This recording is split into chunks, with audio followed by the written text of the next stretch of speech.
Please welcome to the stage Pennsylvania Agriculture Secretary Russell Redding. Hey, good afternoon, everybody, and welcome to Pennsylvania. Welcome to this network of amazing partners. It is an honor for Pennsylvania to host this, and every day that we get a chance to welcome the Secretary of Agriculture, Tom Vilsack, and his wife, Christy, it's a special day. So thank you all very much for being here. We are really amazed at what has happened. We just, the Secretary and I had a brief roundtable and got to see different dimensions of the projects, and just a note of thanks to everybody who is part of this network as we look around. Thank you for what you do. Pennsylvania is proud to be a partner in the larger sense, 30 different projects and $900+ million of investment through the network and with our partners, some of which you'll see here today. I think for all of us, we know that agriculture, it's a challenge. As we look around, we see the markets and the geopolitical events and the intense climate disasters and the workforce, and you can make your own list. And there's no way to ignore those realities. But as challenging as it is, we know consumers are focused on being reconnected with where their food comes from and, importantly, how it's produced. We believe strongly that agriculture is a solution to some of those most pressing issues of our time, and that starts certainly with the basics of land and water and climate. These Climate-Smart grants are part of the larger story of conservation and stewardship that starts on the farm. And the largest investor, as I say every day, is the farmer themselves. I'm reminded of this every day on our farm in Gettysburg, just a few miles from here. And we are lucky that my father-in-law was so focused on the conservation stewardship. And I think about him every day I ride out the road. When I ask him in the final days of his life, Daniel, what are you most proud of? And without hesitation, he said, the conservation and preservation of my farm. Now, once you got over the shock, it wasn't you, and it wasn't the siblings, it was his land. And every day that I drive out the road and come back, I think of him. And I think of the thousands of Daniels that are in Pennsylvania and around this country. People who see their farm as an extension of their family in some ways, a place to show their beliefs and values and identity, and put great care into the health and longevity of the land. The people who wake up every day to feed, clothe, and fuel the world, and who know that our relationship to our natural resources is fragile, it's codependent, it is paramount, and it's key to our survival. These are the people who understand that our communities grow from the soil itself, that we take root and thrive through a quality of life deeply tied to the food we eat, the access to it, and the opportunity in it. The people who decide to pursue agriculture, whether they are first generation or 10th generation, whether they're in urban centers or the rural parts of our state and country. They see their future in agriculture. And to the people who recognize that every moment, every decision, every action now is defining and redefining our collective future. And we must not fool ourselves into believing we have more time. We are better positioned today in agriculture than we've ever been to compete. We will hear of some of the investments today. But just on the Climate-Smart itself, this issue of being able to connect and transform our farms and find new markets, which the Secretary will talk about, that legacy of our stakeholders in all levels of government is critical. We see it in Pennsylvania through the work of Governor Shapiro and what he has done in our budgets and the support he has given to agriculture that complements and strengthens even what we have in our partnerships today with the USDA. We've seen it in the Chesapeake Bay watershed. I like to brag about it just because for 20 years it's been a challenge. It continues to be. But we have the best report we've had in 20 years. When you get the Baltimore Sun to write a good story about Pennsylvania, you smile. right? That's what we had. That's what the investments are doing. We see it in the Ag Conservation Easement Program we have, at our Conservation Excellence and Dirt and Gravel Road. You couple that with now what we see in the USDA and our partners with rural development and farm service agencies and NRCS. It's amazing. It's a really amazing day, and it's transformed in so many parts of our agriculture and certainly our conversations. At every level, we keep the communication channels open. We keep looking at the data. We evaluate the progress and the results to keep fine-tuning the inputs to make sure that we're harvesting the best results. To each of you, thank you for being part of this progress, your partnership, your leadership, your vision for agriculture, all of which is changing the now. I've had the privilege of working and the honor of working with Secretary Vilsack for many years. And I'm always struck by his vision of the now, the way that he sees the USDA's role and wants to keep evolving it to really be the People's Department. Whether it's the formation of the Equity Commission, finding new markets domestically and abroad, addressing food insecurity or mitigating animal diseases, the willingness to be a partner, to listen, to respond, remains the same. He has helped us see the many dimensions on this issue of climate, that it's an and not an or. It's rural development and the climate. It's conservation and climate. It's health. It's rural development, food production, make your list. And I think that, to me, is one of the most important and powerful points, is to see in a leader somebody who helps you see other dimensions of an issue.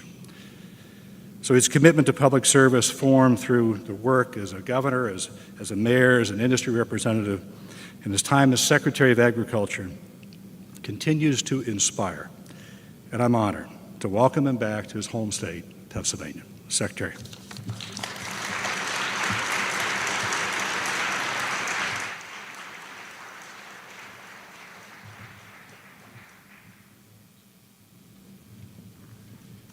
I'll tell you, the job of being Secretary of Agriculture is made a whole lot easier and better when you've got partners like Russell Redding. Tremendous partner, a good friend, and someone who has been willing to answer the call repeatedly when asked.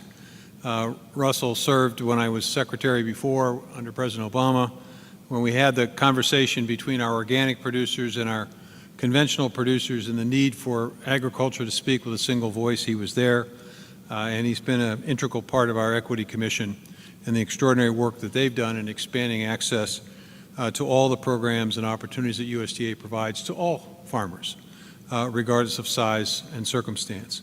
So it's an honor to be with him today, and certainly appreciate the opportunity to come back to the home state. And I want to thank everybody here today, and good afternoon to everybody. But before I speak about why we're all here, I think it is important for me to start my remarks by acknowledging the destruction that we have seen over the past few weeks as a result of devastating hurricanes in the Southeast. You know, the damage and the turmoil which I have actually seen firsthand caused by Helene and Milton has been, in fact, devastating to producers across the United States. Our hearts go out to all these producers. And we at USDA are doing what we can to help those who have lost so much, those who have lost loved ones, and those who have lost their livelihoods. At President Biden's direction, USDA has been working hard to accelerate recovery efforts from both hurricanes and has been closely coordinating with FEMA to get response and recovery resources out to those who need it the most as quickly as possible. Now, this work has included more than 8,000 federal employees who are actively engaged on site to lead a full federal response. USDA alone has hundreds of responders engaged in immediate response and recovery efforts in state and across the region. Our in-state staff is on staff. Incident management teams are deployed in the Southeast, and we're coordinating work for debris removal and cleanup, the first step in that recovery effort. Our teams are also providing key support to FEMA and the national response efforts, including daily assessments of the damage and the logistical coordination and challenges that we face in rebuilding the damaged area. While our immediate response to these disasters is of utmost importance, it's crucial that we understand and appreciate that this is a moment that also calls us to bold action to address the climate crisis. I would be remiss in this setting if I didn't emphasize, as I'm here with those implementing projects focused on climate-smart agriculture and forestry, that future natural disasters, including droughts and floods and extreme weather, will continue to be stronger and more devastating as a result of climate change. But I believe, and we at USDA believe, there's hope as farmers and forested landowners become part of the solution to these challenges by adapting practices that will help us mitigate the impact of climate and to adapt to that changing climate. When government and stakeholders like those who are assembled here come together on an issue, we can remove the risk from the marketplace and we can make climate-smart practices profitable for all producers. Let me spend a few minutes discussing why this critical issue of on-farm profitability is so vitally important. You see, about 60 years or so ago, we in this country changed our focus in agriculture. We went from a supply management system to a system that encouraged farmers to be more productive. The world needed us. Our country needed us to have more productive agriculture. And American agriculture responded to that challenge, and we have in fact become the most productive in the world. The challenge, though, was that this focus on productivity led to larger farms, which obviously meant fewer farmers, and oftentimes leaving small and mid-sized operations a bit behind. That, in turn, weakened local rural economies. And over time, that weakening can threaten both our food security and our national security. So, in fact, a former secretary, Secretary Bob Berglund, raised the concern in 1981 about the very trend of losing farms and farmland. In fact, since he gave that warning in January of 1981, we've lost nearly 545,000 farms in America and over 150 million acres of land that was at one point in time in 1981 in farming that's not in farming today. Just to give you a sense of this, the number of farms of 544,000 is roughly equivalent to the farms that you would find today in North Dakota, South Dakota, Minnesota, Wisconsin, Illinois, Iowa, Nebraska, Oklahoma, Missouri, and Colorado. 1 out of every 6 farms in 1981 is no longer in existence today. The 150 million acres or so, that's the landmass of Florida, Georgia, South Carolina, North Carolina, Maryland, and most of Virginia. It seems to me that we can't let this trend continue. It's time for us to have a system that works for everyone and that starts by creating value and opportunity for all producers, regardless of size. 5 years ago, then Secretary Sonny Perdue was in Wisconsin. When asked about this at the World Dairy Expo Forum, Secretary Perdue was quite honest with all of us. He said, well, unfortunately, today, the only option available to U.S. farmers is to get bigger or ultimately, potentially, to get out. This is a pivotal moment because I believe there's a better opportunity for us to move away from that limited option where the focus is principally on productivity toward a system that indeed has high productivity but is also profitable, sustainable, and resilient for all sizes of operations, not just the largest of farms. An opportunity that creates new value and new income opportunities for producers. Today, 88% of American farm families have to have off-farm income in order to support the farm. It raises the question of why is it that the farm family has to work multiple jobs? Why can't we be smart enough to figure out how the farm can generate multiple sources of income? The key here, and this is the key, and this is what represented here, the key to real opportunity is creating multiple income streams that can achieve multiple goals from the farm family and for the country. Farmers and farms earning additional income, paying farmers not just for what they grow, but how they grow what they grow, and the environmental result of that how. And we're doing this through our support and investment in climate-smart commodity markets, which we're here today to discuss, bio-preferred products, biofuel markets, ecosystem service markets, on-farm energy production, and much more. All of which not only aids and assists the farm family, but will also create good-paying jobs in rural America for those who want to live, work, and raise their families in the small towns many of them came from. Through our partnerships for climate-smart commodities, we're working with you to establish this new approach, collaborating with farmers and partners, and through our own investment, to create an economy that in fact supports rural communities, meets global demand for renewable and climate-smart goods, and achieves as well our climate goals. So some people look at the climate crisis, see trouble, and say why. But you and we at USDA see opportunity and hope and say why not. Using our Commodity Credit Corporation authorities, we began in 2022 to develop this partnership for climate-smart commodities, to encourage farmers and ranchers and producers to embrace climate-smart practices that offered a value-added opportunity and benefit in the marketplace. Now, USDA is investing more than $3 billion through nearly 140 projects through this effort in all 50 states, over 100 commodities impacted, relying on nearly 200 climate-smart practices. This program expands markets for America's climate-smart commodities. It leverages greenhouse gas benefits for climate-smart commodity production, and it provides direct, meaningful benefits to all of agriculture, including small and mid-sized producers, the 90% of our producers, most of whom sell less than $350,000 in any particular year. Now, this encompasses not just farming, but I should mention also our forest communities as well. There is obviously a place for agroforestry.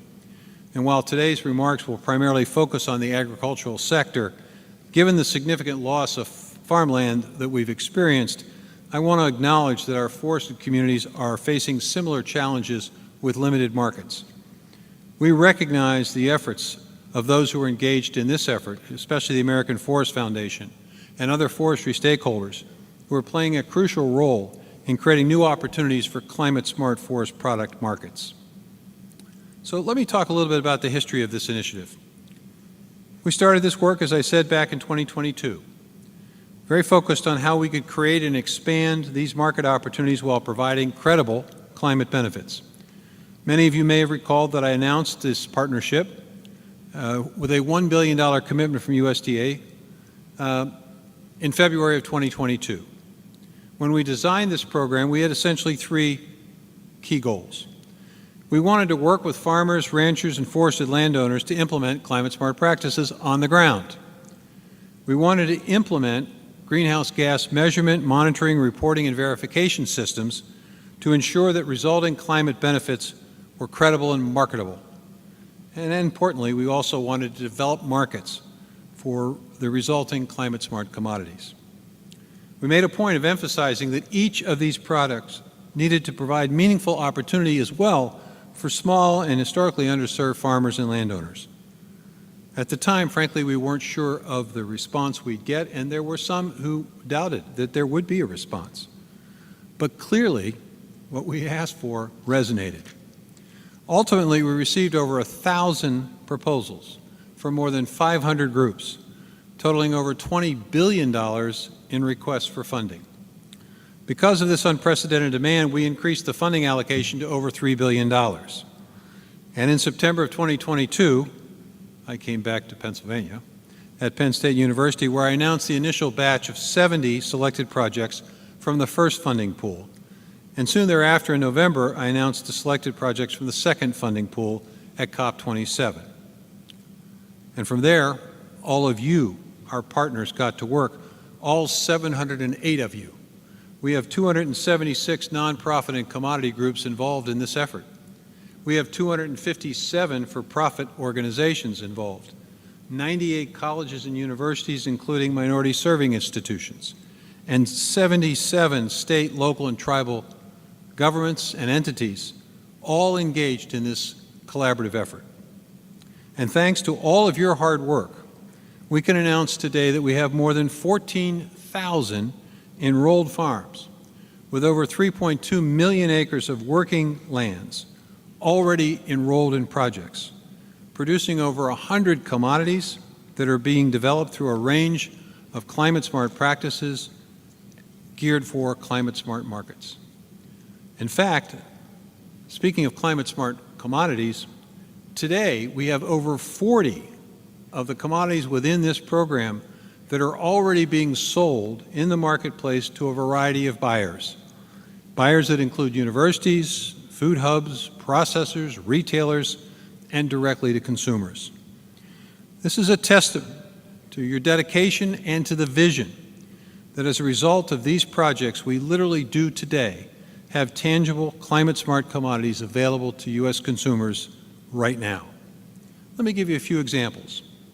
The climate-friendly certified rice that's developed by AgriCapture. I was able to see some of the first bags of that climate-friendly rice coming off the assembly line in Fountain City, Wisconsin in March of this year. It's being produced by farmers in Arkansas. It's using less water and generating less methane. It includes the work of the DeLong Corporation and its Grown Climate-Smart labeling effort. This project is incentivizing climate-smart agricultural practices such as cover crops, residue and tillage management, and nutrient management to produce a product label in retail space. They're working with local distilleries in the state of Wisconsin, and consumers can now buy a wide variety of distilled spirits with that label on it. And today I had the opportunity and privilege of meeting a number of participants in this program, including Proximity Malt, a project that is connecting regenerative climate-smart barley farmers with brewing companies across the country, including major names like New Belgium's Fat Tire. These are just a few of the examples that we've seen. This climate-smart commodity includes coffee, dairy, beef, almonds, cotton, fruits, vegetables, and much more. Row crop producers have stepped up as well. The Iowa Soybean Association's Midwest Climate-Smart Commodity Program, this project was one of the first out of the gate, now has over 1,800 farms enrolled in climate-smart production. The resulting corn, soy, sugar beets, and wheat will supply insetting markets where corporate entities are aimed to reduce their greenhouse gas footprint. It also involves the livestock sector. Had a chance to meet with GH Cattle Company, and they're quantifying soil and biomass impacts on climate-smart ranching practices and rewarding livestock producers through premiums for value-added beef. We're building climate-smart markets focused on the bioeconomy as well. Gevo, an American renewable chemicals and advanced biofuels company, is developing its farm-to-flight program, working with farmers to turn climate-smart, low-carbon intense corn into the next generation of renewable gasoline, jet fuel, and diesel fuel. Projects like this can help achieve our U.S. goal of meeting the U.S. Sustainable Aviation Fuels Grand Challenge to meet 100% of our aviation fuel demand by 2050. And even earlier today, I connected with the National Sorghum Producers Association, which is a good example of how commodity groups can network with their membership to get climate practices on the ground while empowering farmers to retain their data to help them market to a variety of producers. Secretary Redding mentioned the projects in Pennsylvania, where we've enrolled farmers and forested landowners. The Dairy Grazing Apprenticeship Program, the Farm Journal Program, the Pennsylvania Association for Sustainable Agriculture, and the Conservation Innovation Fund are just a few examples of what we're doing here in the state of Pennsylvania. The Dairy Grazing Apprenticeship Program using a tool to help farmers manage their land and their herds sustainably. The Pennsylvania Association of Sustainable Agriculture bringing together 20 different farming and agroforestry organizations serving over 20,000 small and mid-sized and underserved farmers to produce climate-smart fruits and vegetables. These are examples of the exciting future ahead. Now, many of your projects have enrollment underway, and we're collecting data that's going to provide and will provide a critical insight that will inform not just the climate-smart market development, but also the future of climate-smart practice implementation. So today, our partnership team is releasing a report. Looks a little bit something like this, summary of it. And this report basically is, as we promised, highlighting some of the findings in the first full year of operation. I want to briefly mention a few of these findings on enrollment, technical assistance, and participants' financial motivation. Notably, over half of participating producers do not have prior experience with climate-smart practices on the farm. Now, this is impressive. This means we've gotten individuals who were not involved in climate-smart practices involved. It means that we're reaching farmers, ranchers, and forested landowners who may not have had the opportunity to adopt climate-smart practices in the past or who weren't motivated to do so. It means that these markets are making a difference in terms of new climate benefits resulting from their participation and new income opportunities for those producers. Of the participating producers, 43% are small or underserved. Now that's interesting because it suggests that our focus on equity, that is to say reaching the small and underserved producers and making sure that they too were part of this, is paying off. And it also speaks to the points I made earlier about the need for additional revenue streams being so important for small and mid-sized farms. And speaking of that financial motivation, of the participating farmers and landowners, 70% are in fact motivated to participate by understanding that they can build on their revenue stream. This is in fact the theory of the case that we're making. If we can tap into these markets and create meaningful revenue streams and new income sources, farmers and landowners will surely respond. We see this echoed in the financial assistance methods being offered by the projects. Over 90% of the projects are offering cash payments to producers with other benefits including labor, supplies, and premiums. All of these are needed to make the transition to a different method of production. Another interesting finding is that 80% of our projects have prioritized one-on-one technical assistance as they work with producers to implement climate-smart practices. Now, I think we can learn from this. It means that in order to be effective, that personal on-farm or forest touch is what is often needed to implement the practices that may be new to some producers. So I'm encouraging all of us and all of you to look at the report, follow our progress as we learn more about what makes these markets and options successful. Now, before I close, I want to mention that this work isn't happening in isolation. In parallel, we're in the midst of implementing the Inflation Reduction Act, which is the largest climate investment in history. Let me repeat that. It is the largest climate investment in history. It's an historic, once-in-a-generation investment and opportunity for the agricultural communities that USDA serves. Through the Inflation Reduction Act, USDA, through the NRCS, is investing an additional $19.5 billion in oversubscribed USDA conservation programs over a 5-year period to support farmers who are implementing climate-smart practices. The Inflation Reduction Act is going to help producers stay on the farm and promote climate-smart agriculture by increasing access to conservation assistance. Since implementation began in 2023, this climate-smart assistance has already helped farmers conserve and apply climate-smart practices on 361 million acres of land. Now, this is in addition to and on top of the conservation and climate-smart agricultural assistance available through traditional Farm Bill funding. Fueled by the Inflation Reduction Act, NRCS recently announced an additional $7.7 billion being available in this fiscal year for financial assistance through its popular conservation programs. That is more than double the amount that was available last year, the amount that generated 361 million acres of conservation assistance. This will make it the single largest year in U.S. history in terms of investment. The IRA also provided USDA with $300 million to invest in improvements related to monitoring, measuring, reporting, and verifying agriculture greenhouse gas emissions and carbon sequestration. This funding, combined with the learnings from your partnership projects, will allow us to improve on soil carbon, on-farm greenhouse gas estimation models and tools, and farmer adoption and adaptation of climate-smart practices, and much, much more.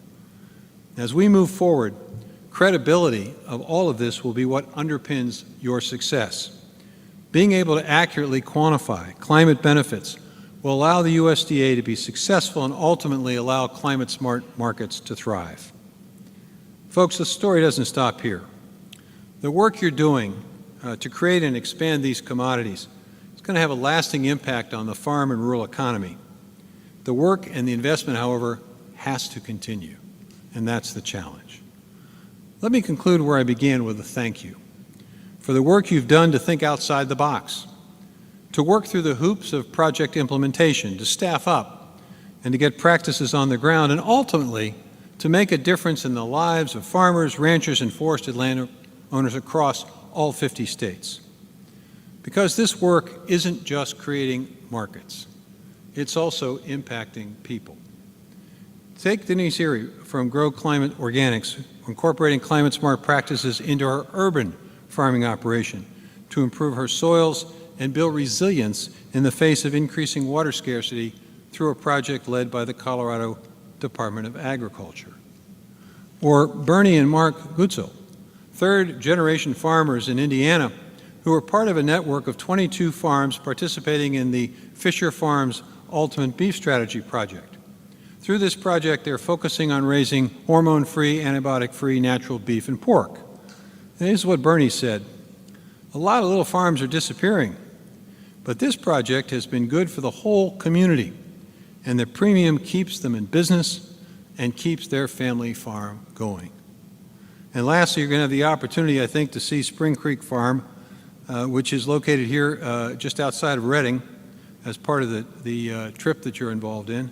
They've partnered with Maple Hill Creamery to elevate their product by further distinguishing it as a climate-smart product to target increased demand for sustainable products.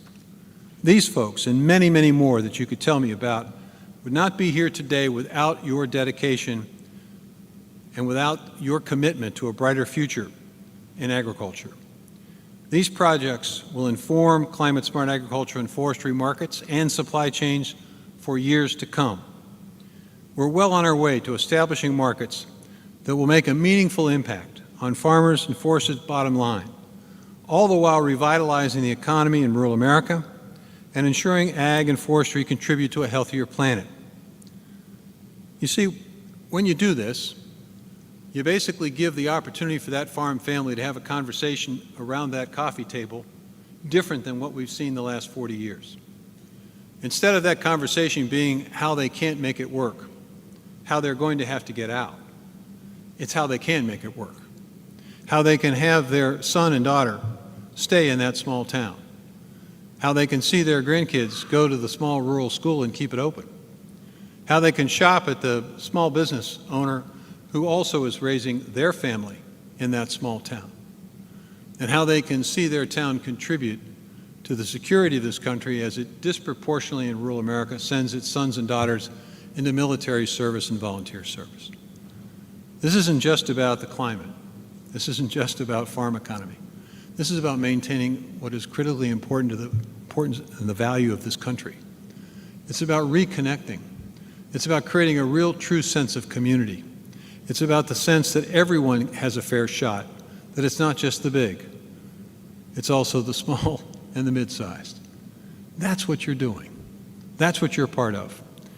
And we want to thank you for your willingness to take this chance, to make this leap, to be part of a transition that can fundamentally change the face of American agriculture and make it better for the next generation. Thank you all very much.